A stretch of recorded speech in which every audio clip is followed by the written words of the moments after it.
the uncertainty that we feel in a professional setting is no different from the uncertainty that we might experience on the savannah.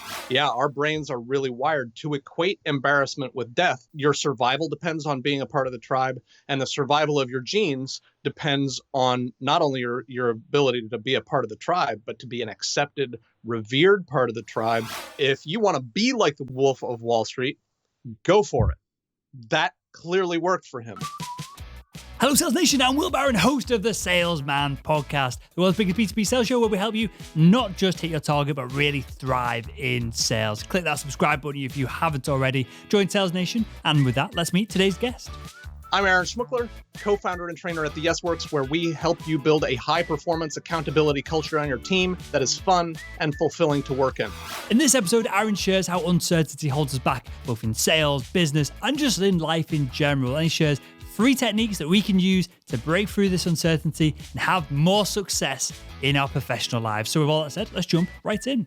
Today, we're going to dive into uncertainty, some other fears as well that perhaps hold us back in sales. But let's start with this. When we have a feeling of uncertainty, and we'll keep this to the professional world for a second, then perhaps we'll go other places with it. When we have a feeling of uncertainty in our business, selling, dealing with customers, what's really going on underneath this in our brains?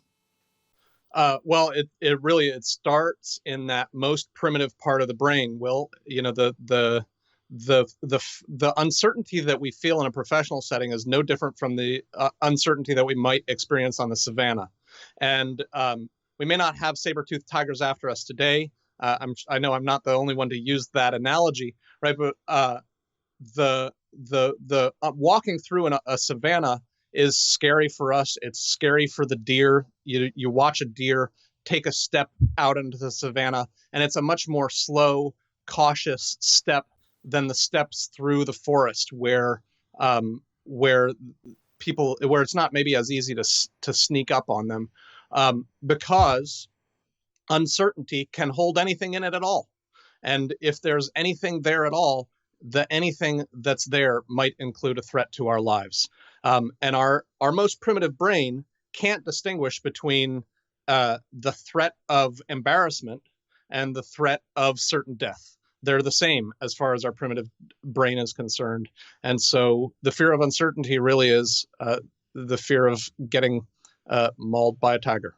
And just to layer on this, you can tell me your thoughts, but as you say that, the fear of embarrassment 100,000 years ago, 50,000 years ago, may have been a substantial fear in that we get ushered out from the tribe, we're left to fend on our own. Clearly that doesn't happen anymore, and there's multiple things that protect us from that, just society in general. But even just the fear of embarrassment, not too long ago in our brain's development, could lead to, essentially being out of the tribe, the group, and really struggling, right?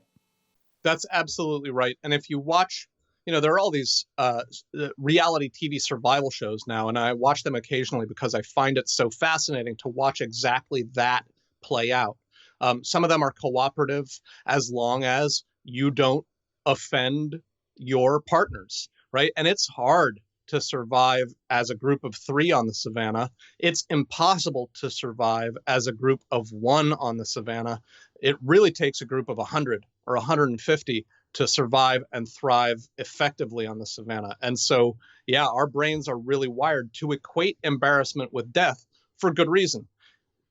Your survival depends on being a part of the tribe, and the survival of your genes depends on not only your ability to be a part of the tribe, but to be an accepted, revered part of the tribe that the other sex would like to procreate with. So how does all this tie into sales then? Because I'm not speaking to customers and having conversations with the foremost point in my mind, the thought being that I want to procreate with them. Maybe that's going on in the background somewhere, but I'm not conscious of that for sure. So how does the fear of uncertainty hold us back in the sales and business environment? So again, it depends. There are a lot of us out there who maybe have that call reluctance because we don't want to hear the word no, right? And again, your primitive brain can't distinguish between the no of a potential mate and the no of the CEO that we may be calling on. They're the same no to our primitive brain. And so they're also the same threat of you're not going to survive or you're not going to be able to pass on your genes.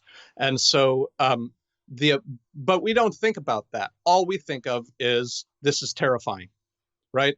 And so Will, I grew up loving fantasy novels, and one of the things that's really powerful in mythology and in the lore of magic is the power of naming things.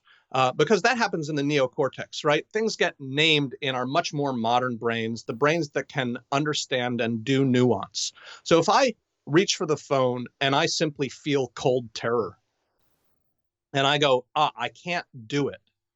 That's easy, right? That's quick and easy. That's the response that a lot of us have. And if I can bring that into the neocortex where I've got the power to understand, to be really specific, then that really helps. In the first place, when you name something in magical thinking, right? If I know the name of Rumpelstiltskin, then I've got power over him, right?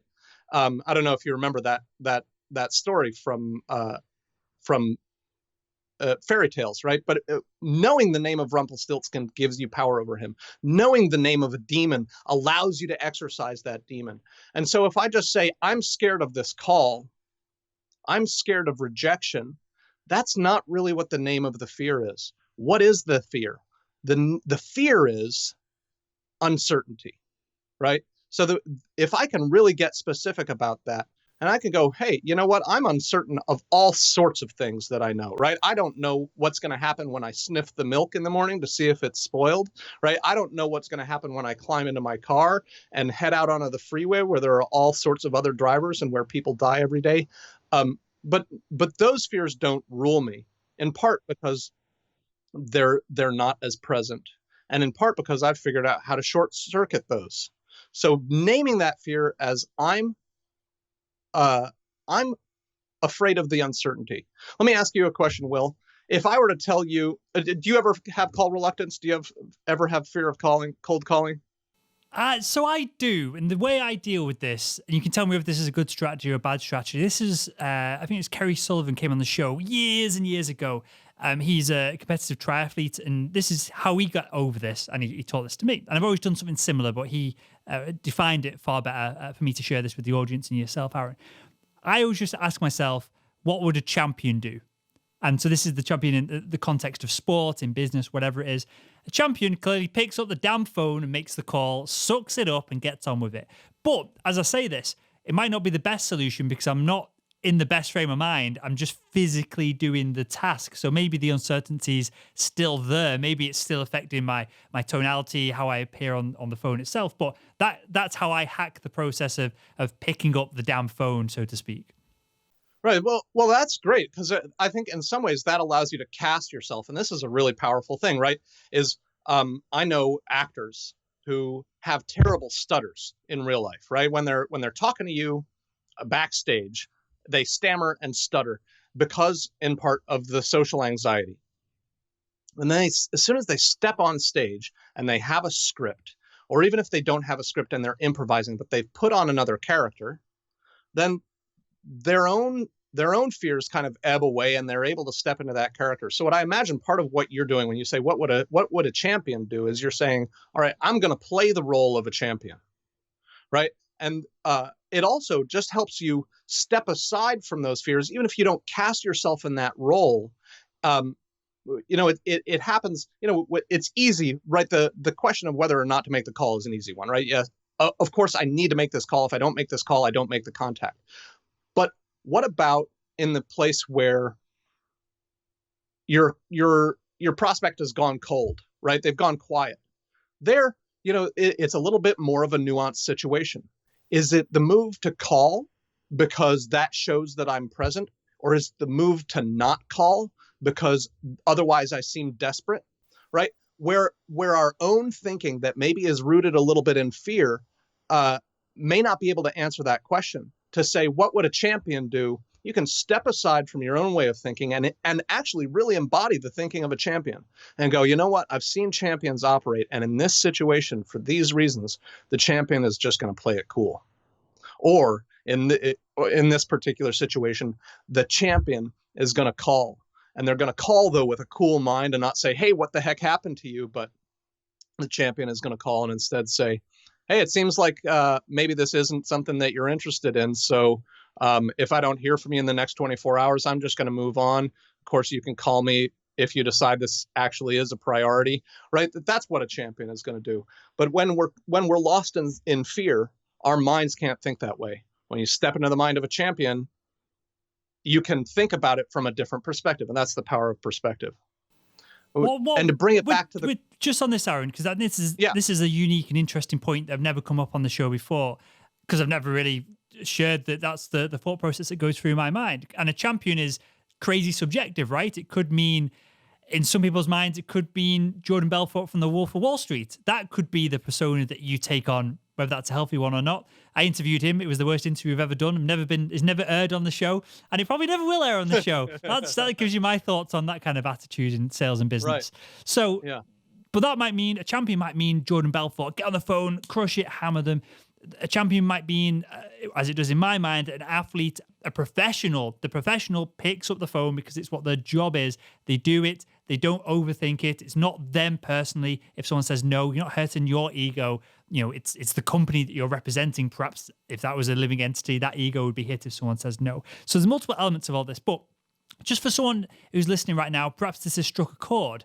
Are there any people? Are there any personas? Are there any champions out there that we should be thinking that person's a great salesperson, whether they're a great salesperson or not, we should be channeling them? Is there anyone that comes to mind, if your experience of this, that you would like to channel if this scenario came up with you?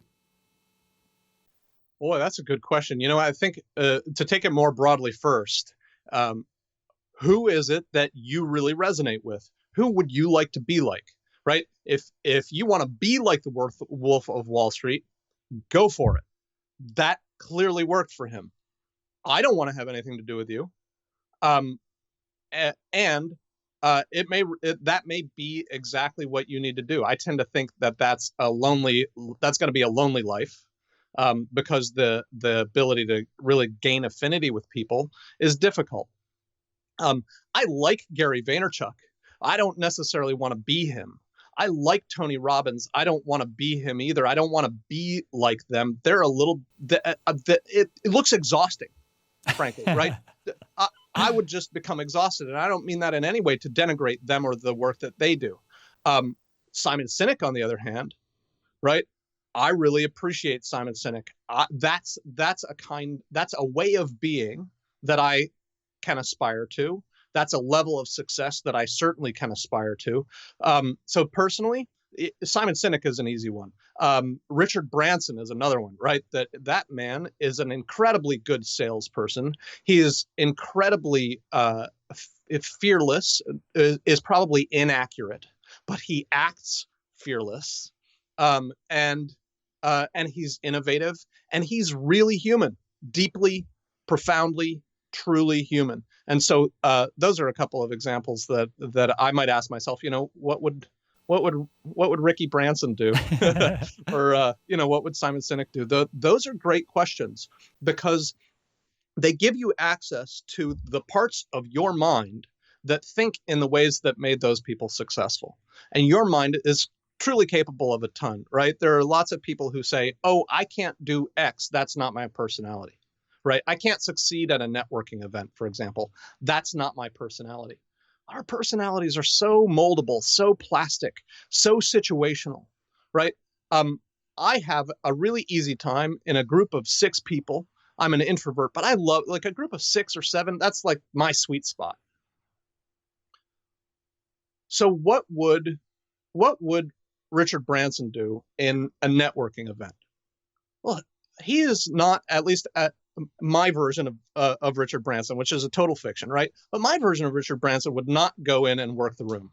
My version of Richard Branson would go in and find a sweet spot of 6 people, and that's the networking event, right? So that's one of the things that I do when I'm in a large crowd, is I go, okay, where's my little pocket? And I'll go in and I'll do that pocket. And as an introvert with 6 strangers, okay, I can handle that. The room full of 1,000 strangers or 500 strangers, that's totally overwhelming and exhausting.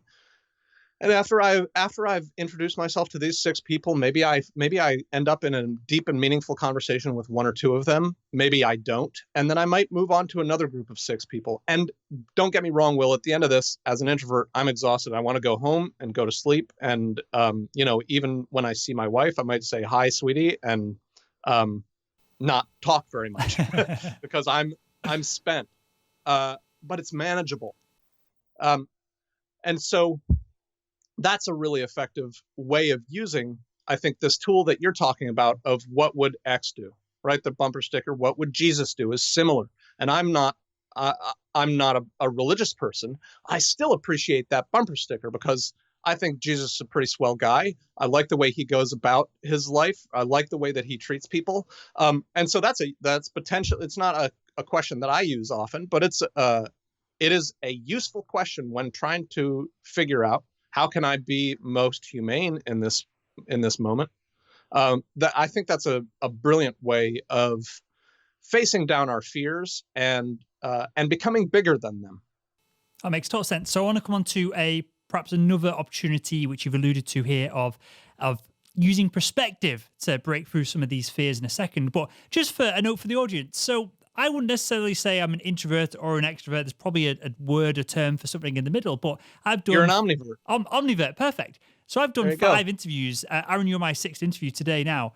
After this, I'll dump all the content on the computer and I will go and watch probably Westworld. I think that aired last night, so I'll somehow find a version of that to watch, and I will watch that and I'll just have a chill for an hour because I need that break from having these conversations go back and forth. I love this energy, I love the conversations, I love producing all this content for Sales Nation, but I need just a minute to myself with no girlfriend around.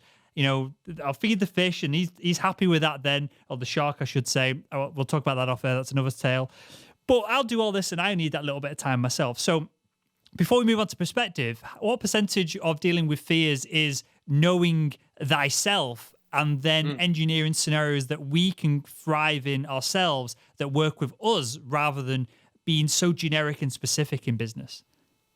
I'm going to, what you've said, that question kind of inspires me to maybe answer a slightly different question, but I hope it'll be close enough that you don't feel like I've totally ignored you. I'll just ask it again if I feel ignored. Perfect. So what a lot of us run into, right? Again, to be specific, if we can name the fear, is self-consciousness, right? Is I'm really self-conscious. That creates fear. It creates me examining my behavior and wondering whether I'm getting it right or getting it wrong, right? The fear of public speaking is really about self-consciousness. Are these people going to judge me? It leads me to say, okay, am I standing up straight? Am I articulating well? Am I speaking slowly enough? And then I lose all capacity to connect with people. And I'm lost in this sea of fears because every single mistake becomes something to be afraid of. Again, to go back to science fiction, I love in Star Trek: The Next Generation, the android Data plays the violin perfectly, right? Every time he picks it up to play a piece of music, he plays that piece of music perfectly. What it lacks, though, is character, is soul. And soul and character, in part, come from the imperfections. The fact that I just paused, for example, doesn't bother me at all. It helps, I would imagine, it helps the viewer, it helps you to see that I'm organically coming up with what to say in response to your question. And so it's part of allowing you into my own mind to see me explore, to see me make mistakes. But when we're self-conscious, every trip of the tongue becomes this gigantic embarrassment. And so when I coach people in public speaking, they often are talking about the mistakes that they make and they want to be less cumbersome in their speech. What's the opposite of self-conscious? Other conscious, right? If I'm conscious of you, Will, then I'm a lot less self-conscious, which makes me a lot less fearful. In order to prepare for this, right, I wrote out a couple of full pages of notes. I I haven't looked at them once. That was my preparation. It was me getting ready so I could be self-conscious before getting in front of you. Now that I'm speaking with you, Will, and now that I'm hoping to share value, wanting your audience to take value from what I'm saying, I'm conscious of you. I'm conscious of them, and I'm not worried about whether or not I get to all of my points. I'm not worried about whether or not I stumble over my words. What I'm concerned with is, am I making meaning for you? Am I offering value to you and being other conscious and taking in the fact that you're nodding right now, right? Those little affirmations, your nods are little victories for me. So I get to, instead of wondering how I'm being received, I have the grace of being received. And that's a really powerful shift of perspective from self-conscious to other conscious. So there seems to be two ends of this, and we'll come back to perspective in a second because I want to kind of dive into that deep. And I guess this is perspective as well, but there's two ends of this. There's one, putting yourself all out there, really caring about what the other person feels, giving it your all to affect change within them, whether that be to have a great sales conversation, business conversation, add value in or out of that conversation, whether they buy the product or not. And then it seems on the other side, there's real benefits to not really giving a shit what they think about you, because you can't physically control their feelings. They might have had a terrible day that you're never going to break through. So perhaps you need to go, I don't really give a shit, and I'm going to come speak to them next week. So this, do we need to operate on the black and the white here, not mess around with the gray in the middle of, we need to really care about what people think, but then also not really care about their opinions of us, if that makes sense? That is the, I'm sure there's a Taoist koan, right, that will help us navigate this really fine line. But to me it's kind of the difference between having a goal and an aspiration and having an attachment. So one way that this works for me in sales is, I know I need to make sales. I need to make X number of sales, or I need to make X number of dollars in sales, right? I have my own quota. But do I need to make this sale? No. Right? And in fact, the sooner I don't make this sale, the sooner I can go on and make a different sale. And so, do I want for you to buy? Yes, that would be nice. And if I'm not attached to that you buy, then I can also avoid the trap of selling to you when really I shouldn't, and creating problems in the long run, right? Where we've got dissatisfied customers, or worse, furious customers, who will never know how refer any of their friends to us. And I'm sure I'm also not the first one to make this analogy to dating, right? It's the guy at the bar who knows that he's going to win sooner or later, right? And I hope I don't offend anybody saying that, right? It's just in the mind, right? He's going to make a connection sooner or later, and he knows he's a catch who's going to succeed when it comes to attracting the attention of the people in the bar that he might like to attract the attention of. But it's the people who are too afraid to make the approach, and it's the people who are too desperate and kind of making the approach in their own way that has no consciousness of how they're being received. Those are the people who are going to lose every time.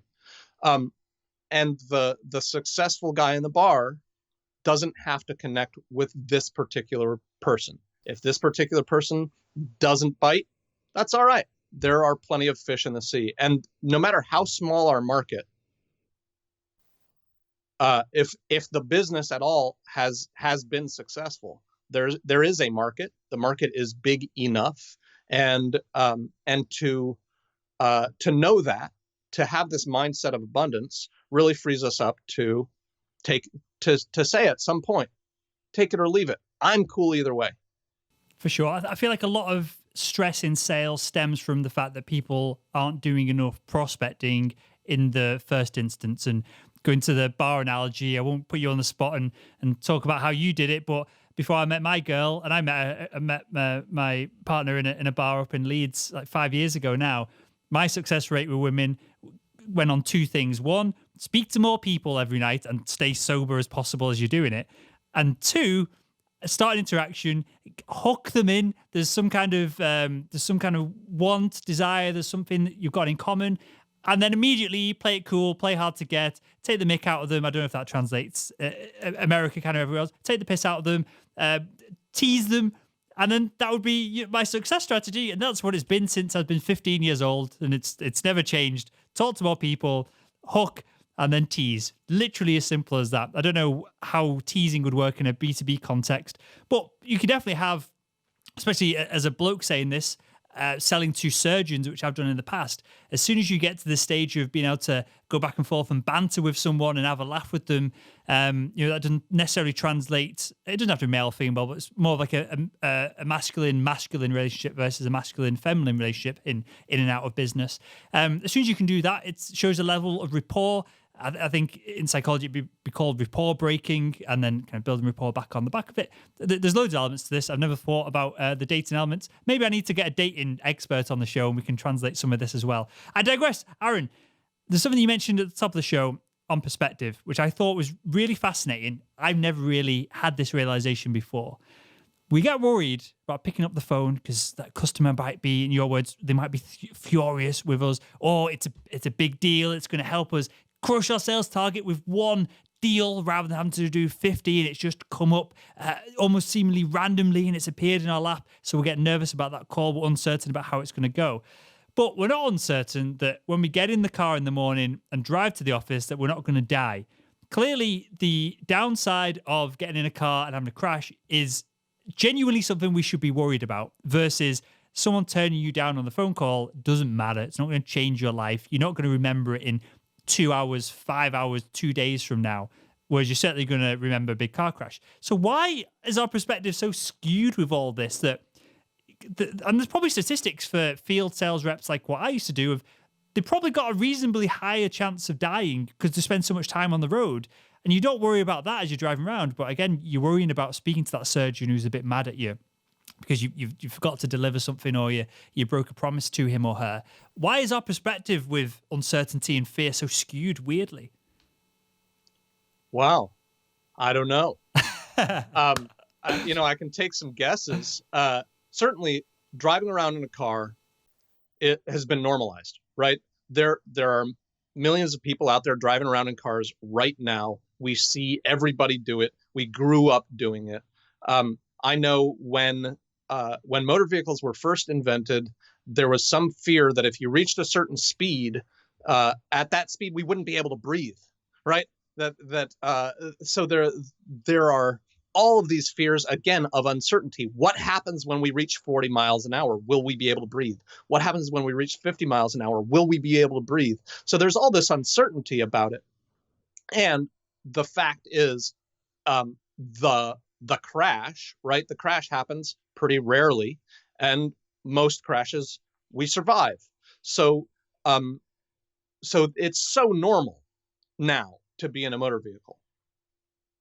Calling people you don't know is not normal, right? If I were to say, "Hey, Will, here's the phone book. I want you to open it up and take a pen and stab it down on the book, and if you can find a phone book, right? Stab it down, and whatever that lands on, I want you to call that person up and just have a chat, right? And your objective is just have a chat. Will, would you do it? I would do it. If there was a way to get this would have been we should have planned this beforehand. I would damn well call someone now if I could get the call on the computer on the line here so that we record it. I would call and because I'm saying this, I think I could hook someone into a conversation that I don't know. Whether I could in reality, maybe I need to do it off air and kind of report back in the show notes, perhaps. I know for me, I mean, could I do it? Probably I could. It certainly would take a few deep breaths, right? Because it's just not done. It's not normal. Is this perspective again, though, of if it was life or death that you had to do it, someone had your loved one in a corner, guns ahead, you just do it, right? It wouldn't be a problem whatsoever. Absolutely, right? So there, just like we would face danger of a bear to protect our kid, right? That there certainly are, there's a hierarchy of fears, and one fear will trump the other. So do we need to then? And that's how some people get through their sales day, is the fear of not paying their mortgage and being out on the street trumps their fear of cold calling. That leads to burnout, right? So, but can we use can we flip that on its head, Aaron, and use the whatever the opposite of fear is, the motivation to do X, Y, Z? Can that out trump a fear, or is fear just higher up on the hierarchy of our wants and needs to avoid a fear versus use the fear to go for something positive? I'm not sure I follow that, but I think I did. And I think about, I'll refer to another movie, right? Romancing the Stone. There's that swarthy, swashbuckling character who carries around this folded up magazine image of the sailboat that he wants, right? And that is what he uses to drive himself every day.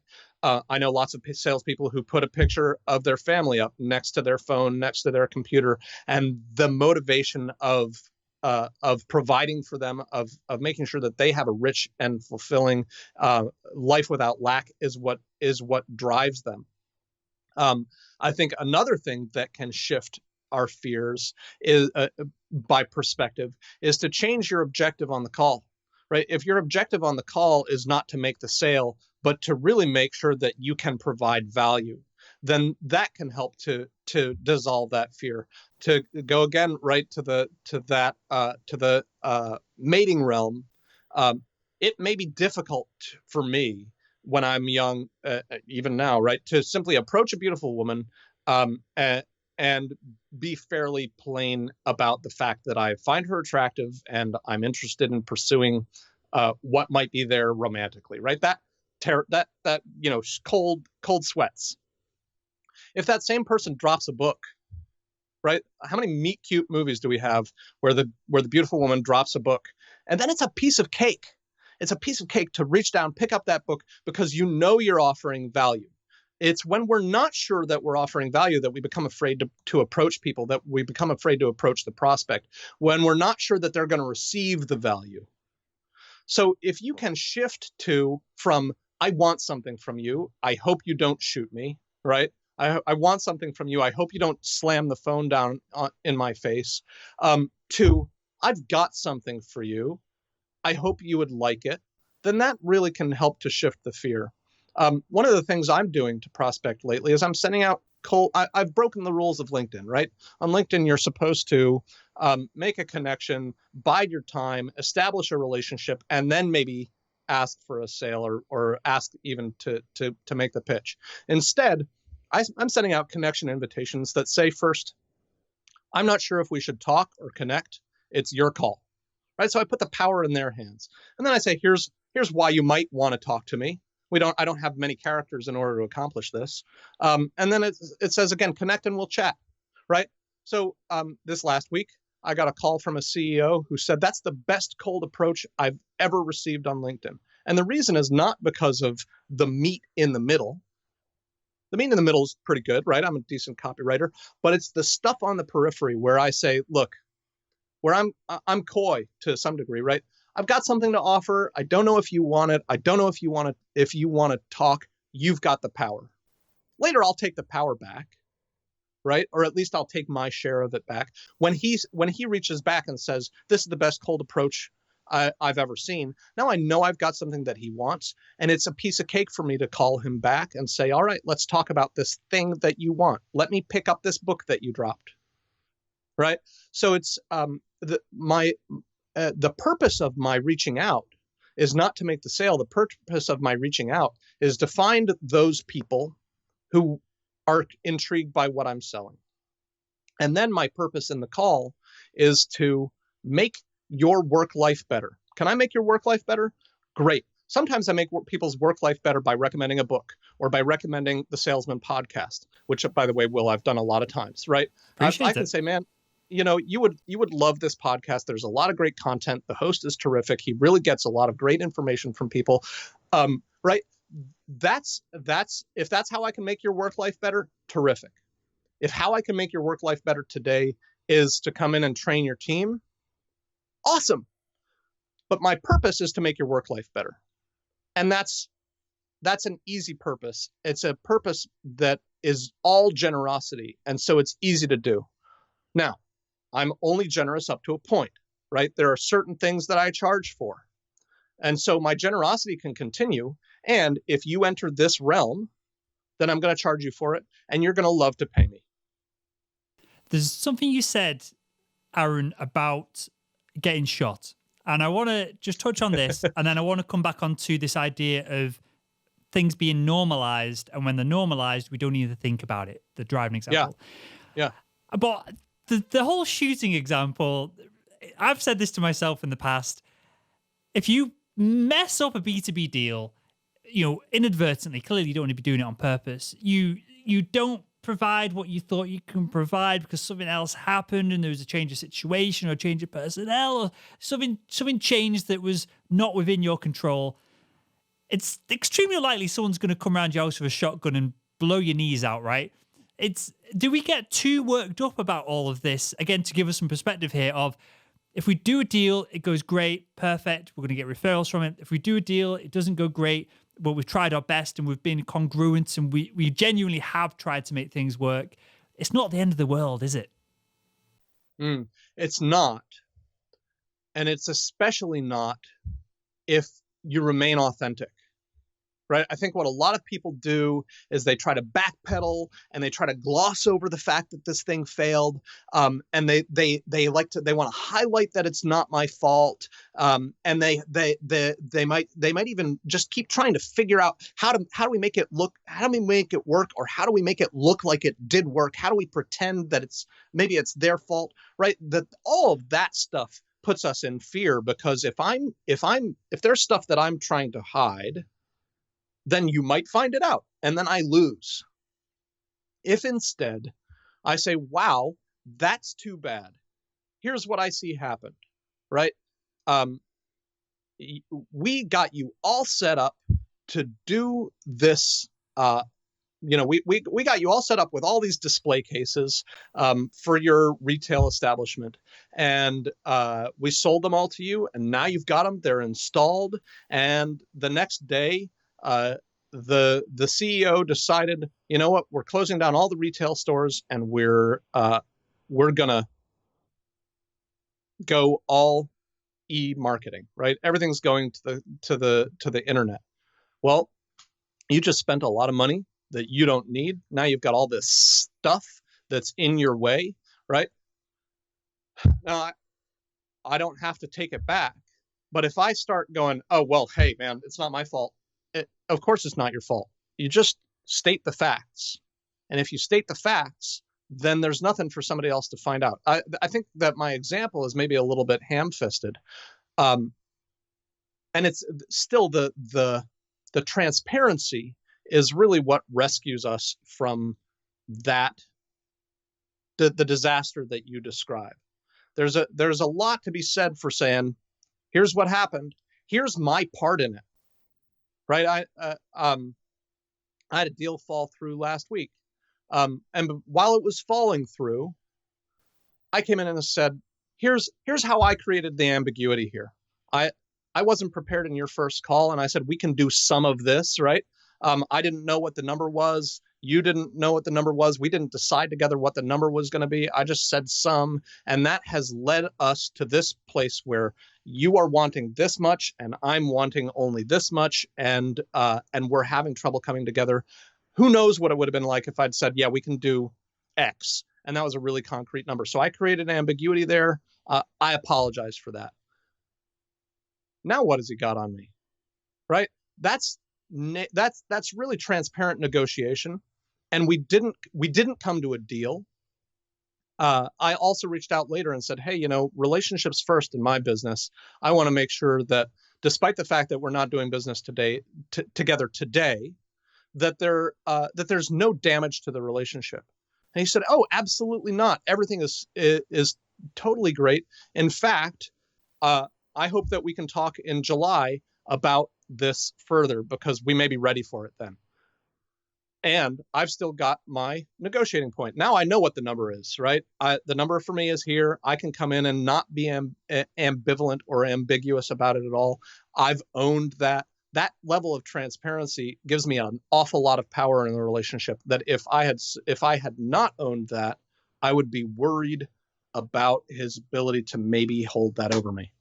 That makes total sense. And for anyone listening to this who they feel like they tell white lies to cover their asses and these kind of things come back and haunt them later on, whether this be in business or your personal life as well. A book that I got a lot of context and value out of was called No More Mr. Nice Guy. Pretty sure it was written by some kind of psychologist, someone with a clinical background as opposed to a self-help guru kind of thing. I'll link to it in the show notes to this episode. But essentially it explains why quote unquote nice guys never really win. They never really get anywhere, that it's a weak trait to just be nice and try and to use lies, and the book dives into loads of other things as well. But it's something that I used to do more so as a kid. I would tell a white lie to avoid having a difficult conversation. I'd tell a white lie to, I think it would be making someone happy, whereas in reality, they'd want to know the gravity of the situation. So I highly recommend that book for anyone listening who feels like a nice guy. They feel like they're working hard. Well, perhaps you're working against yourself in some of these scenarios that we've kind of touched on here. And with that, Aaron, I've got one final thing that I want to touch on. And that is this idea of if a task such as driving, which is probably more likely to kill you than most other activities that we do daily, if it's normalized, we just do it. We don't think about it. Is this the hack then? Do we need to, for example, if cold calling is an issue for us, do we need to spend time with people who are cold calling and crushing it, maybe the top people in our organization? We need to befriend them, spend time around them so it becomes normal to us. Is this a shortcut to not having to process, think, contemplate on some of this, and just to make it normal for ourselves so we can just go ahead and do it? Yes.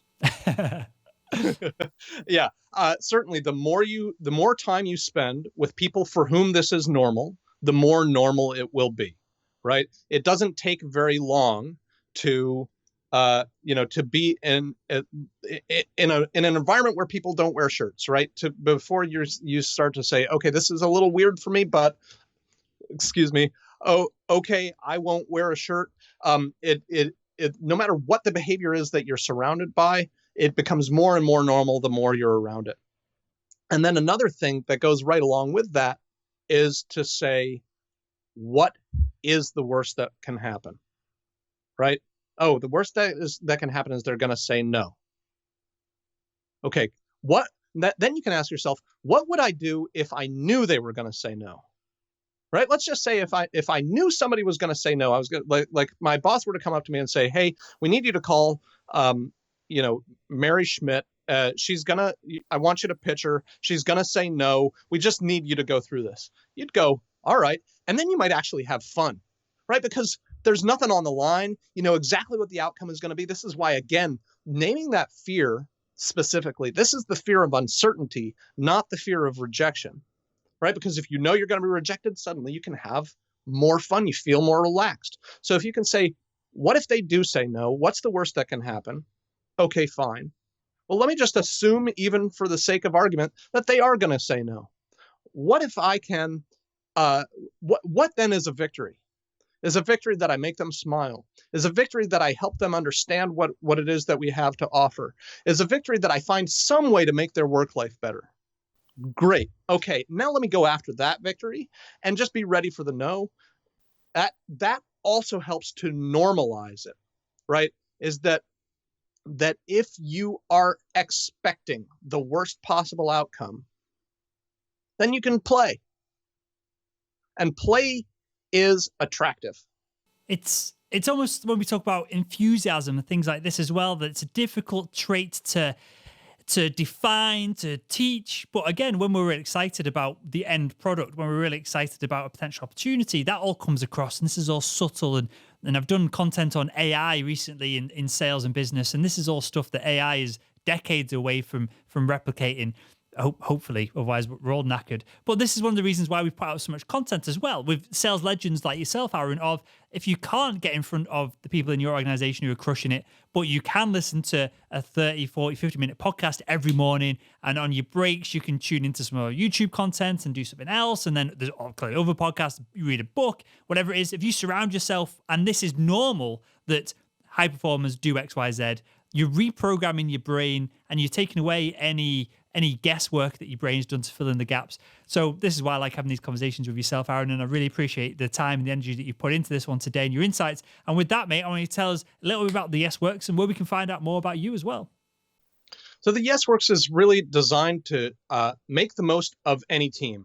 We work with sales teams, and we also work with customer service teams. We work with teams who are collaborating together because one of the things we all love the most about work is people. And one of the things we all hate the most about work is people.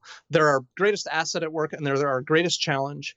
And soft skills are not a mystery. They're not, I hate that term soft skills, because really all that is people failing to break it down into its component parts and figuring out, how do we do this? What are the mechanics of this? We've figured that out. And we've also turned that mechanics into, just like with anything else that involves physical skill, that involves mechanical skill, we've figured out how to drill that stuff in a way that's engaging and fun, so that people, instead of going away with something to think about, go away with the beginnings of new habits, go away with some muscle memory about how to communicate and collaborate effectively. And so that's why sales teams that we work with start to perform better, because we're helping dissolve that fear through building communication and collaboration culture. Amazing stuff. Well, I'll link to the website, some other things that related to this that we touched on in the show notes over at salesman.org. And with that, Aaron, I want to thank you for your time, mate. And as always, I want to thank you for joining us on the Salesman Podcast. Yeah, great. Love what you're doing, Will. And it's I like listening to your podcast in part because there's great information. It helps me think about things in new ways. Even more, I like listening to it because it helps normalize the behaviors that I want to engage in that are difficult for me to bring myself to do.